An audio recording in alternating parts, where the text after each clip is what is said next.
Hello guys.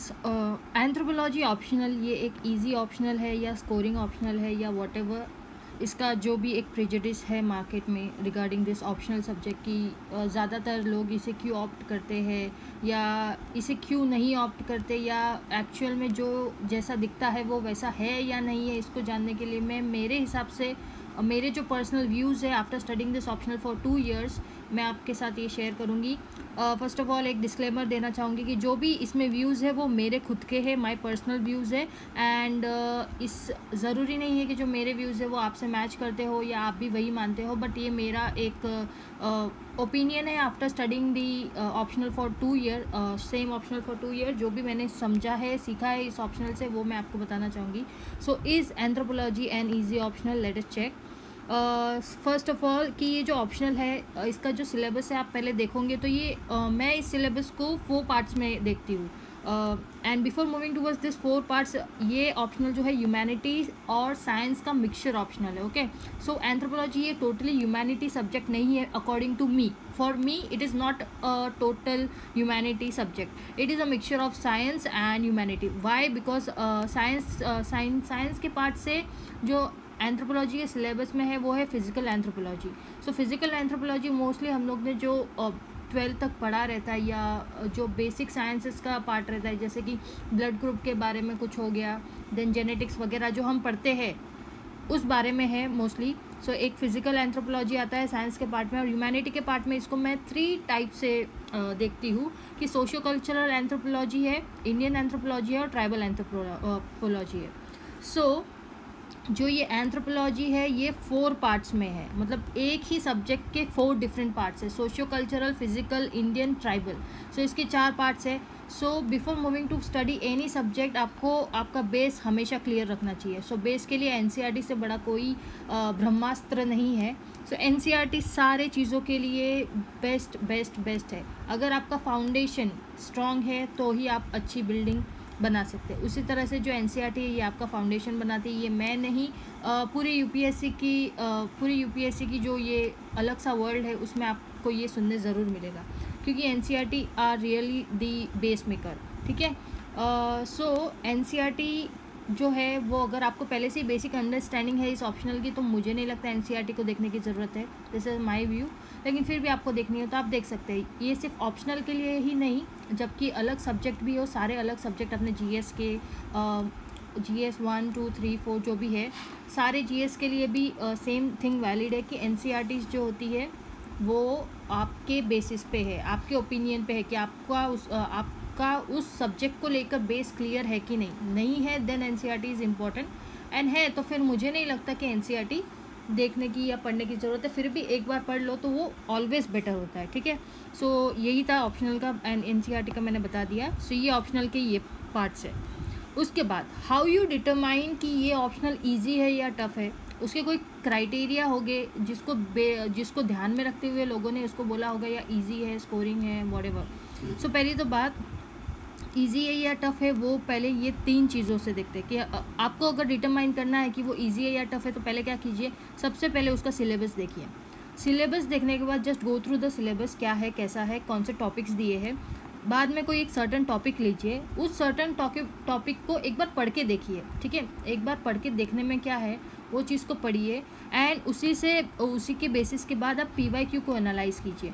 एक topic लिया है उसको पहले सिलेबस का एक टॉपिक लो, उसको पढ़ो एंड देन उसका पीवाईक्यू एनालाइज़ करो। अगर आपको लगता है कि येस इट इज़ डूएबल, मैं कर सकता हूँ, अगर मैं इसको अच्छे से कर लूँ तो मेरा अच्छा सा स्कोर आ सकता है, देन उसके बाद आप देखिए कि वेदर इट इज़ स्कोरिंग और नॉट।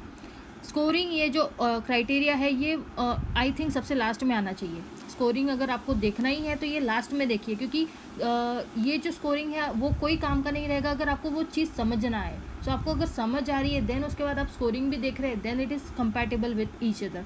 सो आपको स्कोरिंग में और इन सब चीज़ों में एक बैलेंस बना के चलना पड़ेगा। सो अगर आपको डिटरमाइन करना है कि आपके लिए वो ऑप्शनल, कोई भी ऑप्शनल हो, नॉट इवन एंथ्रोपोलॉजी, कोई भी ऑप्शनल हो, अगर आपको उसको देखना है कि वो ईजी है या टफ़ है आपके लिए, this is a subjective opinion, आपके लिए ईजी है या टफ़ है वो आपको देखना है। तो आप देखिए सिलेबस, देन उसका कोई सर्टेन टॉपिक उठाइए, सर्टेन टॉपिक उठाने के बाद उसको पढ़िए एंड उसको रीड करने के बाद आप क्या कीजिए, एक PYQ एनालाइज कीजिए कि जो आपने पढ़ा है और वो PYQ में अगर पूछा गया है तो क्या आप उसको आंसर कर पाएंगे। अगर कर पाएंगे तो आपको एक अंदाज़ा आ जाएगा कि हाँ, अगर मैं इसको लेके बैठूँ, इसके बारे में नोट्स वगैरह अच्छे से बना के रखूँ, सो मेरे से ये ऑप्शनल डूएबल है, मैं इसके साथ चल सकता हूँ। देन इसी के बेसिस पे इजी या टफनेस डिसाइड होती है। सो हाउ टू डिसाइड करना, ठीक है। तो पहली तो चीज़ कि आपकी पहले मैं इसको एक पार्ट में डिवाइड करती हूँ। ये एक पार्ट होता है एंड देन ये भी एक पार्ट आता है, जो कि मैंने पिछले स्लाइड में भी बताया। सो पहले जो ये 3 पार्ट है कि आपको क्या करना है, आपका लाइकलीनेस होना चाहिए उस सब्जेक्ट के लिए। लाइकलीनेस होना चाहिए, लाइक मेरा लाइकलीनेस था एंथ्रोपोलॉजी के लिए, belonging to the science background, तो मुझे अच्छा लग रहा था पढ़ने में। सो मैंने अपने लाइकनेस के हिसाब से उस ऑप्शनल को चूज़ किया। देन इसको कंपेयर कीजिए इन द सेंस आपने पहले डिसाइड करते समय, ऑप्शनल को डिसाइड करते समय कुछ तो क्राइटेरियाज रखे होंगे, 3-4 ऑप्शनल को पहले सॉर्ट आउट किया होगा, उसमें से देन आपने एक ऑप्शनल को फिक्स किया होगा।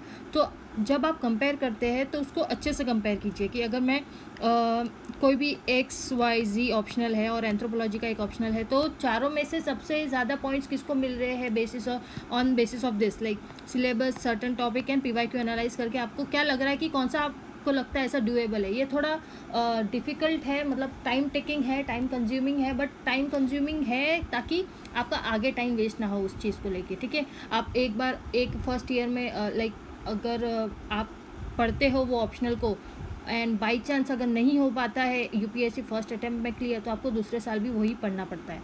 सो देखिए कि आपको वो स्टडी, अगर आपको लॉन्ग टर्म में उस चीज़ को स्टडी करना पड़े तो आप कर पाएंगे, क्या आप उस ऑप्शनल के साथ जा पाएंगे, या आपको ऑप्शनल चेंज करने की ज़रूरत पड़ सकती है। तो वो चीज़ भी देख के चलिए। आपका लाइकलीनेस होना चाहिए उस ऑप्शनल की तरफ।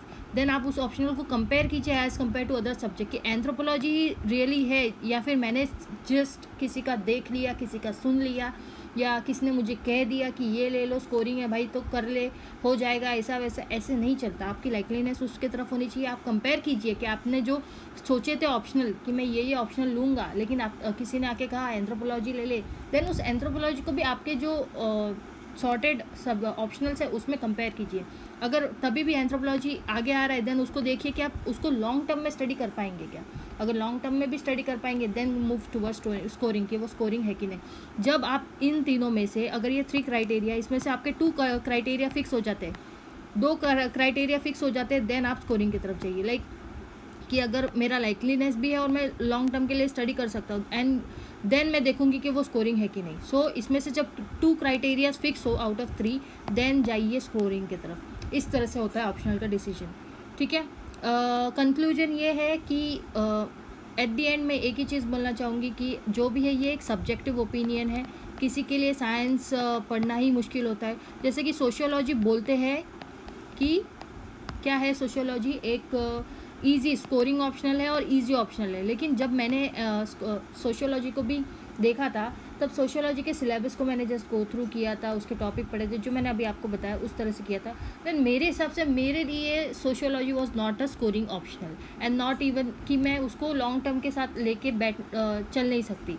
सो उस हिसाब से जब मैंने एंथ्रो और सोशियो को कंपेयर किया था, and this is not just 2 optional जो कि मैंने सॉर्ट आउट किया था, इसके अलावा भी मैंने कुछ 5 ऑप्शनल सॉर्ट आउट किए थे, एंड देन उसके बाद मैंने ये 2 ऑप्शनल के बीच में से कोई एक चूज़ करने का सोचा था। सो जब मैंने दोनों में से देखा तो सोशियोलॉजी भले ही लोगों के लिए बहुत ईजी हो, स्कोरिंग हो, बट वो मेरे लिए वॉज नॉट दैट। इसलिए मैंने एंथ्रोपोलॉजी को चूज़ किया क्योंकि एंथ्रोपोलॉजी की तरफ मेरा खुद का इनर लाइकनेस था, मैं स्टडी कर पाऊँगी। मुझे पता था कि as compare to sociology anthropology will be my good score maker, ठीक है। सो मैं समझ गई थी कि मेरा जो ऑप्शनल होना चाहिए वो एंथ्रोपोलॉजी होना चाहिए, एंड उसके बेसिस पे मैंने एट द एंड डिसाइड किया कि anthropology would be my optional. So I hope कि आप समझ चुके हैं, and this are my opinion. आप देखिए आपके लिए अगर यूज़फुल होता है तो, एंड या that's it for this video. Thank you so much.